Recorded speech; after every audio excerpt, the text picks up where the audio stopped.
저 드넓은 밤하늘을 올려다볼 때마다 우리는 늘 같은 질문을 던지곤 하죠.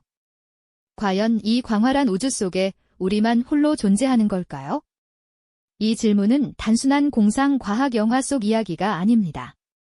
만약 외계 문명과 마주하게 된다면 인류 문명 자체가 뒤흔들릴 수도 있는 거대한 질문이 우리 앞에 놓이게 될 테니까요.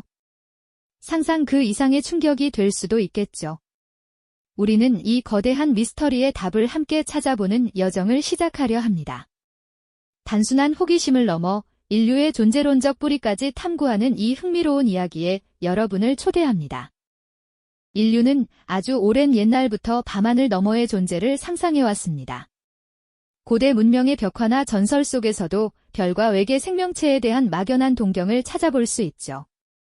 하지만 단순한 상상을 넘어 과학적인 방법으로 외계 생명체의 흔적을 찾아 나선 것은 그리 오래되지 않았습니다. 인류의 과학기술이 발전하면서 우리는 점차 우주의 신비를 풀기 위한 구체적인 시도들을 해나가기 시작했습니다. 대표적인 시도 중 하나가 바로 최계 지적 생명체 탐사 SETI 프로젝트입니다. 거대한 전파 망원경을 우주로 향해 혹시라도 지구로 날아올지 모르는 미지의 신호를 포착하려는 인류의 간절한 노력이죠.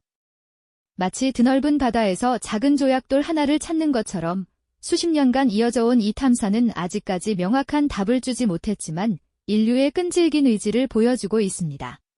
또한 보이저호와 같은 무인 탐사선에는 인류의 모습과 문화, 그리고 지구의 위치를 담은 황금 디스크가 실려 우주를 떠돌고 있습니다. 언젠가 미지의 존재가 이 메시지를 발견해주기를 바라는 마음으로 인류의 희망과 메시지를 담은 작은 병을 우주바다에 띄워보낸 셈이죠. 그렇다면 과연 외계 문명은 얼마나 많이 존재할 수 있을까요? 1961년 천문학자 프랭크 드레이크는 외계 지적 생명체의 수를 추정하는 흥미로운 방정식을 제시했습니다. 이른바 드레이크 방정식이죠.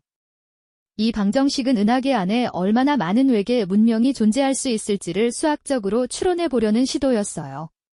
하지만 여기에서 또 다른 의문이 생겨납니다. 만약 드레이크 방정식의 예측대로 그렇게 많은 외계 문명이 존재할 수 있다면 우리는 왜 아직 그들을 만나지 못했을까요?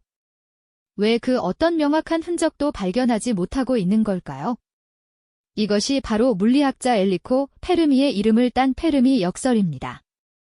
광활한 우주와 오랜 역사 속에서 만약 수많은 외계 문명이 존재한다면 그중 한두 문명이라도 우리에게 접촉하거나 그 흔적을 남겼어야 하지 않을까요? 이 역설은 인류에게 깊은 미스터리를 안겨줍니다. 외계 문명은 정말 희귀한 존재일까요? 아니면 우리가 아직 그들을 발견할 준비가 되지 않은 것일까요? 어쩌면 우리의 상상을 초월하는 방식으로 존재하고 있거나 혹은 어떤 이유로 우리와의 접촉을 피하고 있는지도 모를 일이죠. 이처럼 외계 문명의 존재 가능성과 함께 왜 아직 만나지 못했는가라는 풀리지 않는 질문은 인류의 호기심을 끊임없이 자극하고 있습니다. 우리는 정말 이 우주에서 홀로 외로운 존재일까요? 아니면 거대한 우주의 비밀 속에서 아직 발견되지 않은 수많은 이웃들이 우리를 기다리고 있는 걸까요? 이 미스터리는 단순한 과학적 질문을 넘어 인류의 존재 의미를 되묻게 합니다. 우리는 과연 무엇을 위해 이토록 오랜 시간 동안 우주를 탐색하고 있는 걸까요? 그리고 이 탐색의 끝에는 어떤 진실이 기다리고 있을까요? 다음 이야기에서는 외계 문명과의 만남이 인류 사회에 가져올 거대한 파장에 대해 자세히 알아보겠습니다. 이전 이야기에서 외계 문명의 존재 가능성과 우리가 왜 아직 그들을 만나지 못했는지에 대한 깊은 질문들을 함께 던져보았죠. 이제 만약 밤하늘 저 너머의 존재들이 어느 날 우리의 문 앞에 불현듯 나타난다면 인류 사회는 과연 어떤 거대한 변화를 맞이하게 될지 상상해 볼 시간입니다. 단순한 공상 과학 영화 속 이야기가 아닌 우리의 현실이 송두리째 뒤흔들릴 인류 문명 자체를 충격과 재정의의 순간으로 이끌 거대한 물결을 말이죠. 가장 먼저 인류의 오랜 역사와 함께 해온 종교적 믿음 체계는 전례 없는 거대한 시험대에 오르게 될 겁니다. 수많은 종교가 인류의 기원과 우주에서의 위치에 대한 각자의 설명을 가지고 있잖아요. 외계 문명의 등장은 이러한 신성한 교리들을 재해석하게 만들거나 심지어는 근본부터 다시 생각하게 만드는 강력한 계기가 될 수도 있습니다. 신의 존재, 창조론, 인류의 특별함에 대한 기존 관념들이 새로운 우주적 시각 앞에서 과연 어떻게 변화할까요? 그 파장은 상상 이상으로 거대할 것입니다. 일부에서는 외계 존재를 신의 또 다른 피조물로 받아들이며 믿음의 지평을 넓힐 수도 있고, 또 다른 한편에서는 기존 신앙 체계에 대한 심각한 위협으로 간주하며 격렬한 논쟁을 불러일으킬 수도 있을 것입니다. 이처럼 다양한 반응 속에서 인류의 영적 지형도는 완전히 새롭게 그려질지도 모릅니다. 정치적 지형도 역시 마찬가지로 심대한 변화를 겪게 될 겁니다. 현재 우리는 국가라는 경계 안에서 복잡한 이해관계를 맺고 살아가고 있죠. 하지만 외계 문명의 출현은 인류 전체를 아우르는 지구인이라는 새로운 정체성을 강요하게 될지도 모릅니다. 혹시 모를 위협에 맞서 인류 공통의 적에 대항하기 위해 전 세계가 손을 잡고 연대해야 할 수도 있고요. 반대로 외계 문명과의 접촉을 통해 얻을 수 있는 새로운 기술이나 자원을 두고 국가 간의 갈등이 더욱 심화될 수도 있습니다. 분명한 것은 더 이상 개별 국가의 이익만을 좇기보다는 인류 전체의 생존과 번영을 위한 새로운 국제 협력과 질서가 절실히 요구될 거라는 점입니다. 유엔 총회 같은 국제회의장에서는 전례 없는 긴장감 속에서 인류의 미래를 결정할 중요한 논의들이 밤낮으로 이어지게 될지도 모르죠.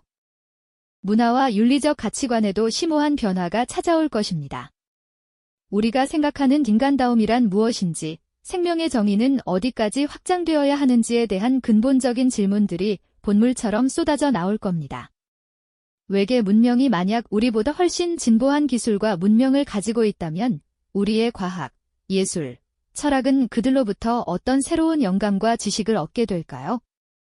혹은 우리가 고수해왔던 가치관이 얼마나 상대적인 것이었는지 깨닫는 충격적인 순간을 맞이할 수도 있습니다.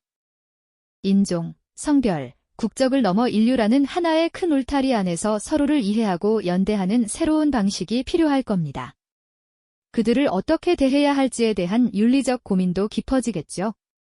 미지의 존재를 포용하고 공존의 길을 모색할 것인가, 아니면 경계하고 배척하며 스스로를 고립시킬 것인가. 이 질문은 결국 우리 스스로의 도덕적 나침반을 점검하고 인류 문명의 진정한 성숙도를 가늠하게 만들 것입니다.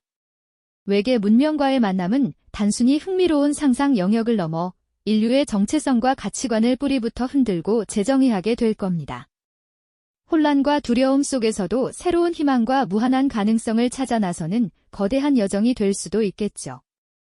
우리가 어떤 선택을 하고 어떻게 행동하느냐에 따라 인류의 미래는 완전히 다른 방향으로 흘러갈 것입니다. 이처럼 외계 문명과의 조우는 우리에게 우리는 누구이며 어떤 존재로 나아가야 하는가라는 가장 근원적인 질문을 던지며 인류 스스로를 성찰하게 만드는 거대한 거울과도 같은 역할을 하게 될 겁니다. 이처럼 외계 문명과의 조우는 우리에게 우리는 누구이며 어떤 존재로 나아가야 하는가라는 가장 근원적인 질문을 던지며 인류 스스로를 성찰하게 만드는 거대한 거울과도 같은 역할을 하게 될 겁니다. 그렇다면 이 거울이 비추는 우리의 모습은 과연 어떤 현실을 마주하게 될까요? 특히 우리의 생존과 직결된 자원과 경제라는 매우 실용적인 영역에서는 또 어떤 변화의 바람이 불어올지 궁금해집니다. 외계 문명과의 만남은 인류에게 상상조차 어려운 새로운 자원의 보고를 열어줄지도 모릅니다. 지구에서는 찾아볼 수 없는 희귀한 광물이나 무한한 에너지원, 혹은 생명 유지에 필수적인 미지의 물질들이 우주 어딘가에 숨겨져 있을 수도 있겠죠. 우리가 상상하는 것 이상으로 진보한 우주선이 지구 궤도에 정박하고 그 안에서 인류의 삶을 송두리째 바꿀 광물이나 에너지원이 쏟아져 나온다면 우리의 경제 질서는 완전히 새로운 국면을 맞이하게 될 겁니다. 이는 단순히 새로운 시장의 등장을 넘어 인류 문명의 자원 패러다임을 근본적으로 뒤흔들 거대한 변화일 것입니다. 외계 문명과의 기술 교류는 인류의 과학 발전 속도를 가속화하고 우리의 삶의 방식과 사고방식을 근본적으로 재정의하는 계기가 될 수 있겠죠. 마치 석기 시대에서 정보화 시대로 단숨에 점프하는 것과 같은 충격적인 변화를 예상해 볼 수 있습니다. 하지만 모든 만남이 마냥 희망적이지만은 않을 겁니다. 만약 외계 문명 역시 한정된 자원이나 생존 공간을 필요로 한다면 어떨까요? 지구를 넘어 우주로 확장된 자원 개발 경쟁은 새로운 형태의 갈등을 낳을 수도 있습니다. 외계 문명이 가진 막대한 자원이나 기술이 오히려 인류에게 위협이 되거나 반대로 인류가 그들의 자원을 탐내는 상황이 벌어질 수도 있겠죠. 서로의 생존을 위한 본능적인 경쟁이 시작될 수도 있다는 이야기입니다. 황폐해진 지구를 벗어나 새로운 터전을 찾아 헤매는 인류와 이미 그곳에 정착해 살아가던 외계 문명 사이에 피할 수 없는 긴장이 흐를 수도 있습니다. 이러한 상황은 인류에게 매우 복잡한 윤리적 질문들을 던질 겁니다. 과연 미지의 행성에서 발견된 자원을 누구의 것이라고 말할 수 있을까요? 외계 생명체가 가진 생존의 권리는 어디까지 존중해야 할까요? 실용적인 관점에서 이 만남을 바라볼 때 우리는 인류의 탐욕과 생존 본능, 그리고 윤리적 책임 사이에서 아슬아슬한 줄타기를 하게 될 겁니다. 국제사회는 외계 자원 개발 및 분배에 대한 새로운 규범을 마련하고 잠재적인 갈등을 최소화하기 위한 외교적 노력을 기울여야 할 겁니다.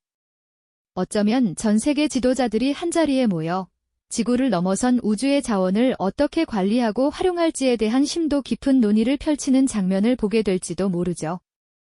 외계 문명과의 조우는 인류에게 무한한 가능성을 선사하는 동시에 생존을 위한 냉혹한 현실을 직시하게 만드는 양날의 검과 같습니다.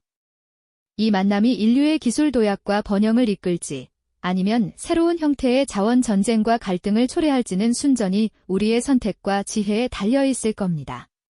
결국 외계 문명이라는 존재는 우리가 어떤 존재로서 우주에 서 있을 것인가를 스스로에게 묻는 가장 중요한 시험대가 될 것입니다. 네, 맞습니다. 외계 문명과의 만남은 단순히 과학기술의 발전이나 새로운 자원 확보를 넘어 우리 인류가 과연 어떤 존재인지 스스로를 깊이 들여다보는 거대한 거울이 될 겁니다. 우리는 이 미지의 존재를 통해 인류의 본질적인 의미와 앞으로 나아가야 할 길을 찾게 될지도 모릅니다. 우주라는 광활한 무대 위에서 인류가 평화롭게 공존하기 위한 준비를 어떻게 해나가야 할까요? 먼저 우리 인류는 지구라는 작은 행성에서 살아가는 모든 생명체의 보편적인 가치를 확립해야 할 것입니다. 서로 다른 문화와 신념을 가진 인류 구성원들이 하나의 목표 아래 단합하고 생명의 존엄성과 평화의 중요성을 깊이 인식하는 것이 바로 그 첫걸음이 되겠죠. 이러한 보편적 가치들은 외계 문명과 소통할 때 인류를 대표하는 가장 중요한 언어가 될 겁니다. 만약 우리가 서로에 대한 이해와 존중 없이 이기적인 태도로만 일관한다면 우주적 스케일의 갈등을 피하기 어려울 수도 있습니다. 평화로운 공존을 위한 노력은 단순히 외계 문명만을 위한 것이 아니라 우리 스스로의 미래를 위한 투자라고 할 수 있습니다. 마치 서로 다른 언어를 쓰는 두 부족이 처음 만났을 때 상대방의 문화를 이해하고 존중하려는 노력이 필요한 것처럼 말이죠. 인류는 미지의 존재를 무조건적인 두려움의 대상으로만 볼 것이 아니라 새로운 지혜와 배움을 얻을 수 있는 가능성으로 포용하는 자세가 필요합니다. 물론 미지의 존재를 포용한다는 것은 결코 쉬운 일은 아닐 겁니다. 수억 년에 걸쳐 진화해온 생명체는 우리와 전혀 다른 생물학적 특성과 사고방식을 가질 수도 있으니까요. 하지만 인류는 역사 속에서 수많은 난관을 극복하며 성장해왔습니다. 우리는 외계 문명과의 조우라는 전례 없는 도전에 직면했을 때 두려움보다는 겸손함과 지혜로움을 발휘해야 할 겁니다. 마치 어린아이들이 밤하늘의 무수한 별들을 바라보며 꿈을 키우듯 우리 인류도 미지의 존재를 향한 순수한 호기심과 경외심을 잃지 말아야 합니다. 다양한 문화권의 사람들이 한자리에 모여 서로의 손을 맞잡고 미래를 논의하는 모습이야말로 우리가 지향해야 할 진정한 공존의 모습이 아닐까요? 결국 외계 문명의 존재 여부를 떠나 그 가능성을 탐구하는 과정 자체가 우리 인류에게 우리는 누구이며 무엇을 위해 이 광활한 우주에 존재하고 있는가? 라는 가장 근원적인 질문을 끊임없이 던지게 합니다. 외계 문명과의 만남은 단순히 우주 밖에서 일어나는 외부적인 사건이 아니라 우리 인류 스스로를 깊이 이해하고 한 단계 더 성숙시키는 내면의 위대한 여정이라는 의미를 지니고 있는 것이죠. 드넓은 우주 속에서 인류 문명은 어쩌면 한없이 왜소한 존재일지 모르지만 동시에 무한한 가능성을 품고 있는 존재이기도 합니다. 우리의 선택과 지혜에 따라 인류의 미래가 어떻게 펼쳐질지 결정될 막중한 책임감을 느끼게 됩니다. 오늘 이야기는 외계 문명과의 만남이 단순히 공상과학 소설 속 상상에 그치지 않고 우리 인류의 과학적 지평을 넓히고 사회적 구조를 변화시키며 윤리적 가치관과 존재론적 질문을 총체적으로 던지는 가장 중요한 화두임을 보여주고 있습니다. 이처럼 미지의 질문에 답을 찾아 나서려는 우리의 노력이 바로 인류가 스스로를 더 깊이 이해하고 나아가 모두에게 더 나은 미래를 설계하는 데 있어 가장 중요한 첫걸음이 될 것입니다. 밤하늘을 수놓은 수많은 별들처럼 인류의 지혜와 가능성 또한 무한히 빛나기를 기대해 봅니다. 깊은 사색의 여운과 함께 다음 이야기에서 다시 찾아뵙겠습니다. 이 영상이 도움이 되셨다면 좋아요와 구독 부탁드립니다. 여러분의 응원이 제게 큰 힘이 됩니다. 다음 영상에서도 더 유용한 정보를 공유하겠습니다. 감사합니다.